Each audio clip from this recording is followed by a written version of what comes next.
Since I moved to New York in 2001, this library has been a home away from home for me. It's my office when everyone in my home is driving me crazy. And I thought, you know, if this were one of my essays, what would I call our conversation today?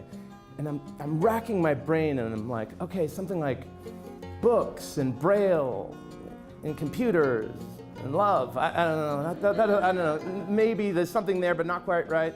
Like misadventures in the library. And I was like, getting closer, and I really couldn't come up with it. I was driving everybody crazy.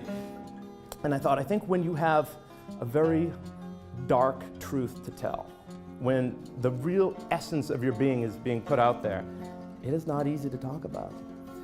And I thought, my God, this is some dark stuff I'm delving into. I am addicted to reading. I am addicted to books. I have been my whole life. This is my confessions of a bookaholic, because I cannot live without books. Members of my family, I remember my grandparents and everyone were like, oh, he can't really read. He's too little. He can't read. He's just memorizing the books and then speaking them back. And I was at my great aunt Helen's house one afternoon, and I said, you know, Helen, I can read. And she said, really? You can read? Then read that. And she pointed at this bottle on the table. And I peered at it and I said, okay, it says Valium. Do not operate heavy machinery, right? And she's like, oh my God, he can read.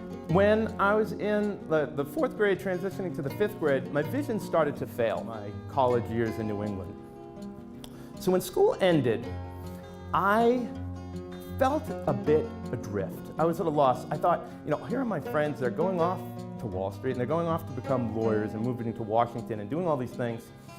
And I knew I wasn't ready. Books tend to help me put together a map in my head, both physical and emotional, that bring me to a place. She would kind of be somewhere in the depths of the house asleep while I sat in her parents' room reading Lolita. So I've actually become a character in a Haruki Murakami story. I have had a very, very exceptional life and a very fun life. And it's because of books. And it is so important for me to express to you today that, I mean, I never would have done any of this without access to Braille and without access to digital books. And blind people are important. And people who cannot read because of other disabilities are important. And librarians are important. And I need all of you in this room to keep doing the work you do so I can keep living my life. Thank you.